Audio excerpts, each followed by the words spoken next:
Hello, you're tuning into AWANI Review with me, Cynthia Ng. Now, Malaysia's e-hailing and mobility scene is about to get even more exciting with the entry of a new player, Bolt, into the market. Now, Bolt was founded in Estonia in 2013 and it has quickly grown into a super app offering multitude of services from ride-hailing to food delivery, scooter rentals, just to name a few, operating in over 600 cities around the world. So after its launch in Thailand in 2020, Malaysia will be its second Southeast Asia expansion, and they will be entering what I believe is already a highly competitive market. So we're really excited to find out more about Bolt, its plans here, how it plans to make its mark, and also tackle some of the unique challenges for consumers and drivers here in Malaysia. So joining me today to give us a full picture of Bolt's operations in Malaysia, I have with me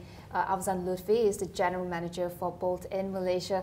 Great to have you, and thank you so much for making time for this interview. A pleasure to be here. Thank you for having me, Cynthia. I'm sure it's quite an exciting time. Launch is happening, and how has it been for you just stepping into this new role? And I'm sure there are challenges and surprises along the way as well. Talk to us about it. Yeah, absolutely. It's been an amazing ride thus far. I think the market is ready to see a strong new competitor come in and provide ride-hailing services.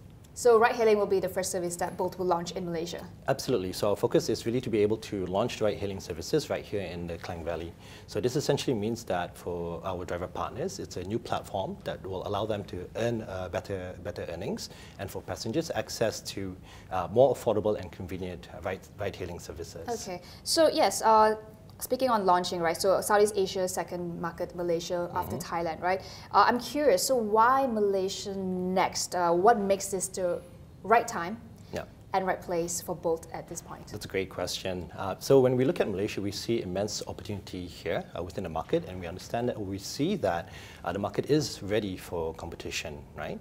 So again, from the driver base, I can share with you that since we have opened up our driver registration funnel, over tens of thousands of drivers have actually registered to join Bolt as a driver.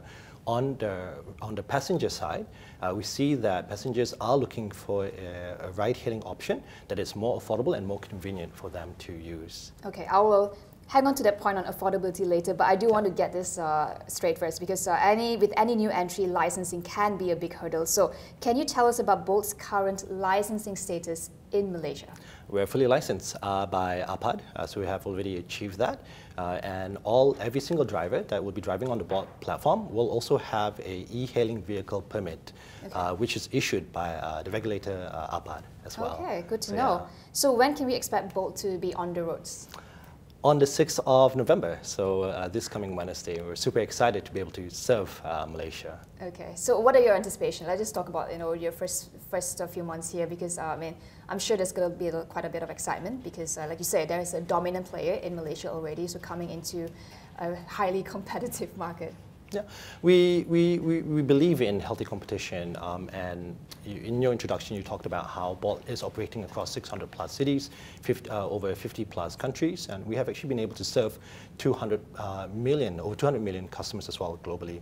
In a lot of markets that we entered, we came in essentially as a second or third player, right? Okay. Where usually there is already a dominant competitor or player similar to Malaysia, but we've been able to, through our services, through our pricing structures, been able to win market share from leading players as well. So in Malaysia, we see the opportunity to do something similar. Okay, so going back to affordability, and you said pricing structure, right? So we know Malaysia, Grab is of course a dominant player with a very strong foothold.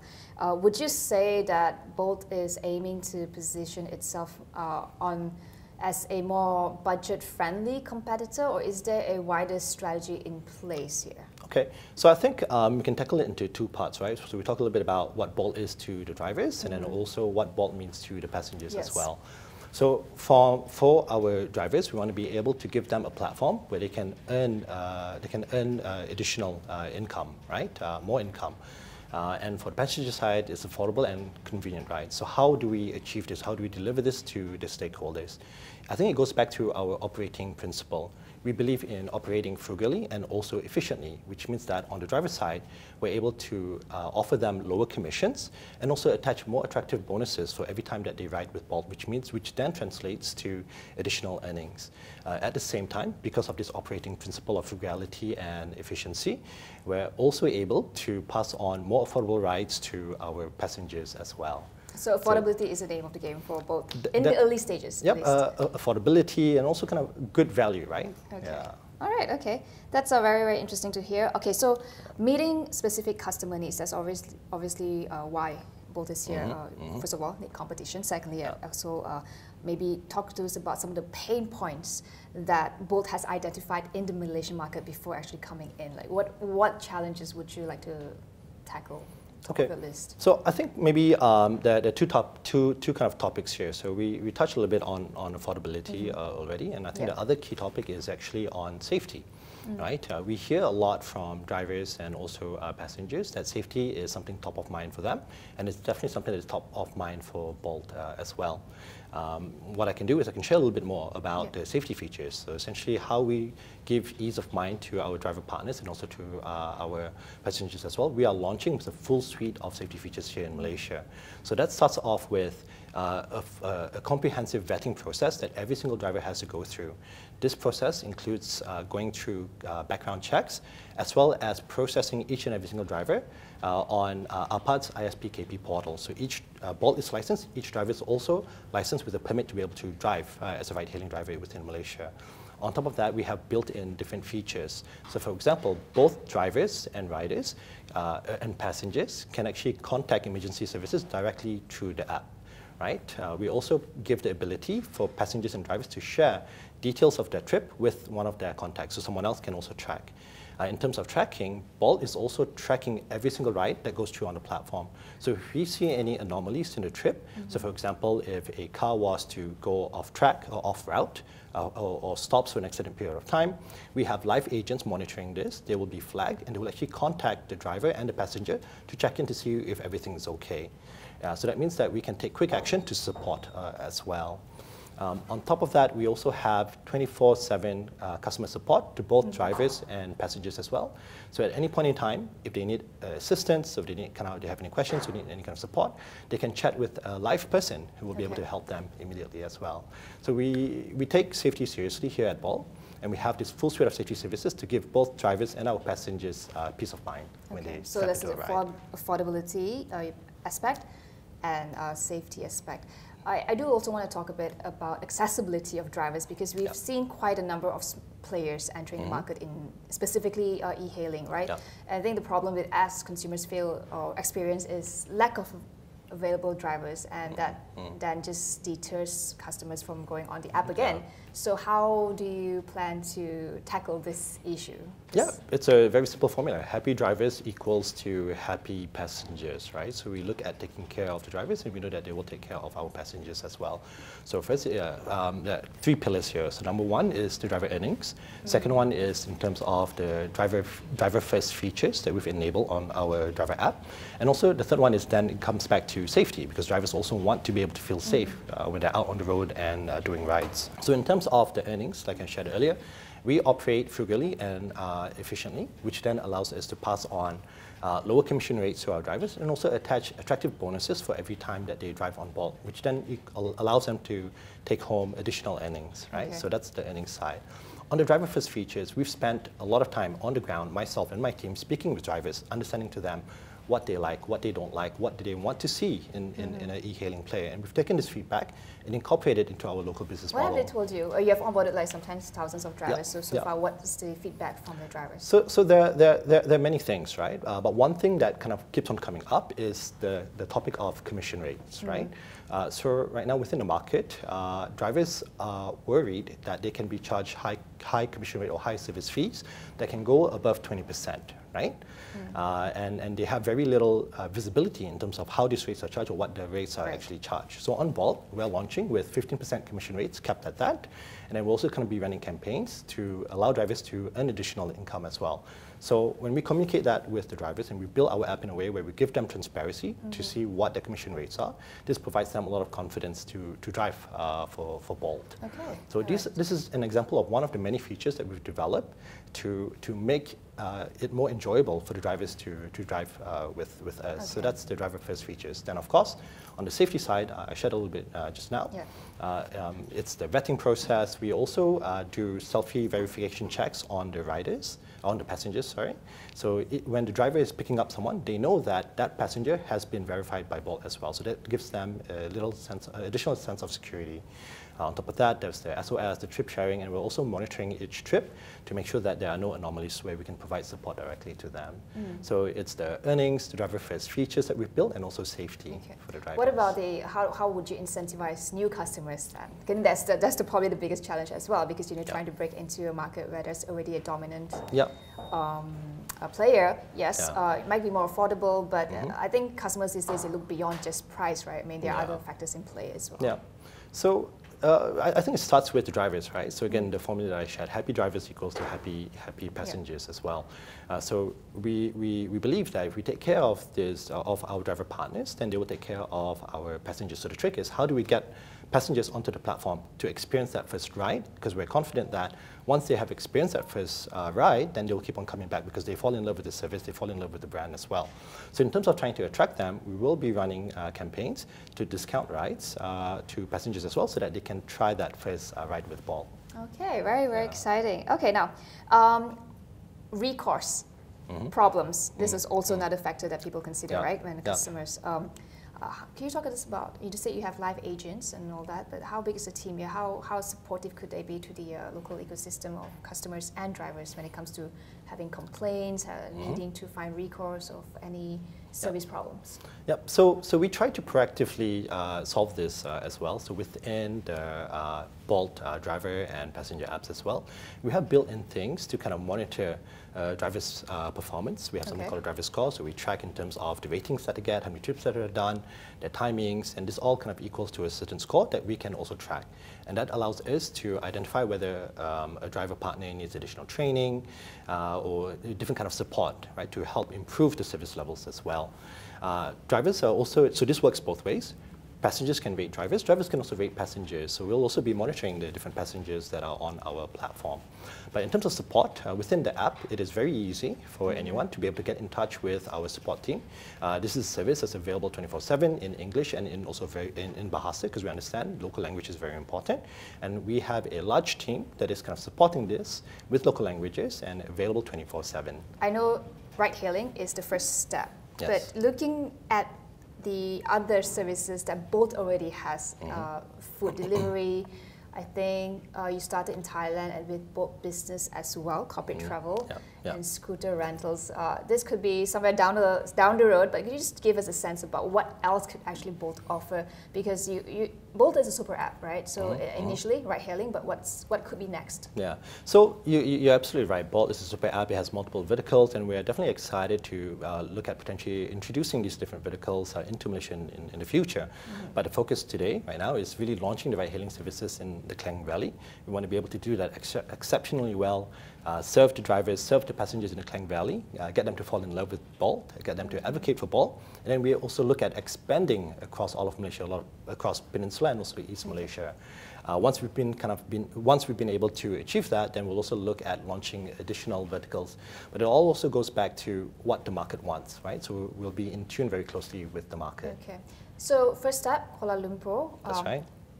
Where then after that, like what are the metrics that you look into before deciding whether Penang, Johor, and other places would be? So Kuala Lumpur, Klang Valley, we really want to be able to establish a foothold here. We'll be looking at the total number of rides.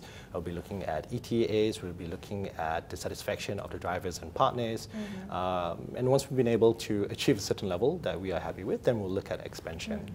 All right. Could you also talk to us a bit more about this? How does this fit into Bolt's expansion in the region as well, like Malaysia. I mean, I find that it's quite interesting that you started with Thailand and then Malaysia and not the other Southeast Asian countries. So could you give us a sense of why Malaysia first, and then what's the broader plan here in Southeast Asia? Yep, so our mission is to make cities for people, not cars, and we saw a large opportunity here in Malaysia, right, from in terms of the opportunity to be able to introduce the ride-hailing services, and we also see that the local stakeholders are looking for competition, right?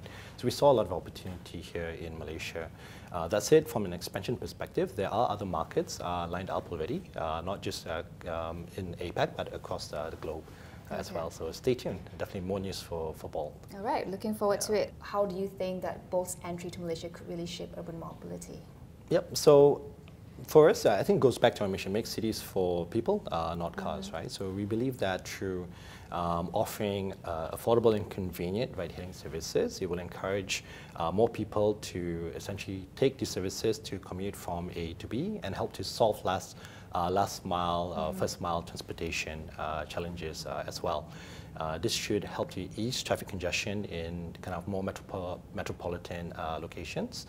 And of course, we are in constant dialogue with local stakeholders as well to also understand what is their vision for the future and how we can collaborate together to achieve that vision together. Okay. Certainly you've had plenty of engagements with APAT and MOT. And what is the conversation then? What do they hope to see from Bolt's entry into the Malaysian market? Could you share some insights with us? So yes, we are in constant dialogue with the different stakeholders, like you mentioned, APAT, MOT, and other agencies as well. And I think the vision really is to look at how do we better serve drivers and passengers. Again, for the drivers, is how do we improve their earnings, and for passengers, giving them access to more affordable and convenient rides I think as well. earnings and welfare of drivers as well, because there's a lot of conversation about gig economy workers and the lack of protection. So would you be offering a similar protection or social protection for your drivers, as we've seen with other players in this market? Yep, so we are in constant dialogue with the drivers. We'll actually be hosting regular, periodic driver engagement events as well to be able to collect feedback from them. So we understand, we have taken a look across the market. There are certain things that are already being done. And we also have some best practices from other markets that we operate in. So we aim to bring that over to Malaysia. And essentially the end goal is, like you correctly mentioned, it's not just kind of increasing their earnings, but also looking at how do we improve their welfare and how do we upskill this cohort of Malaysians. Well, speaking of learnings from other markets, could you share with us like some of the big learnings that from Bolt's operations elsewhere in Europe or Africa and all that? But how do you think that could be something that Malaysian market could be implemented here as well? Okay. I mean, I love this question. It's also something very, it's a topic that is important to me as well. So we want to look at how can we upskill our driver partners, right? So in other markets, we actually have successfully launched a program called Bolt Accelerator. Okay. So essentially, it's a program where we get our driver partners to come in, share their business ideas. It's almost run a little bit like a competition. The winners in the competitions who are shortlisted, then we help them to become entrepreneurs, whether it is to connecting them to the relevant stakeholders to be able to launch their businesses, and also looking at giving them grants as well. So they join Bolt potentially as a driver partner, but we also help to upskill them, so then they have the opportunity to become entrepreneurs themselves as well. All right. So this is in the works, maybe down the line in the future? It's something we're already actively working on, okay, and to bring to Malaysia. Okay, that's very exciting too. Okay, so just a couple of minutes that we have, I do want to talk a bit about your background, because prior to joining Bolt, you were with Foodpanda for a number of years and some other startups in the gig economy. So I imagine there are some interesting parallels, right? I know food delivery, something Bolt is involved as well, not yet in Malaysia. Customer satisfaction, operational efficiency, things like that. So can you share with us some of this experience that you've had in your previous posting or previous role, and how do you think that could contribute to this new exciting role that you're taking on? I mean, thank you for that question. For me, I've been in the gig economy space for close to a decade now. And it's a personal mission, personal passion of mine to be able to look at how can I work with different gig economy companies to create more income earning opportunities for Malaysians, right? And also to be able to improve their welfare and livelihood. So here at Bolt, I see a very strong opportunity to be able to do that. our mission is centered around people. So we really want to look at how can we help and uplift not just the drivers, but then also passengers and essentially the community as a whole. And I think also it's the trend, of course, we're seeing Malaysia, informal sector is set to be the fastest growing sector in the Malaysian workforce in the next decade, right? And just having that opportunity to formalize what has been seen as a very informal sector, you know, drivers and gig workers. So how do you see that as part of your mission as well? Yeah, I mean, it's essentially a shared vision, right, between the company and also kind of in terms of Malaysia, what we want to be able to achieve. Bolt will be able to provide a viable platform for thousands, hundreds of thousands of Malaysians to be able to join in the near future, really to kind of unlock additional opportunities for themselves. All right. So just final question, what keeps you excited about the gig economy, taking on this big role? I'm sure there's fair share of pressure and challenges. And also maybe talk to us about what do you think are some of the biggest misconceptions, you know, when it comes to a mobility ride-hailing company that you've noticed? And number one, it really just kind of comes back to the people, the local community, being able to serve them better, being able to provide drivers additional opportunities to earnings and also kind of their welfare. Passenger side, then, you know, it's about accessibility to a strong player that can provide them affordable and convenient rides as well. Then in terms of maybe challenge is with any new business that comes in, in our space, there is competition, there is strong competition, right? But we believe that people are looking for a strong entrant to come in and provide them a viable alternative. Like I shared earlier, just looking at the driver registrations, we have tens of thousands of drivers that are already interested, who have already signed up to drive for Bolt.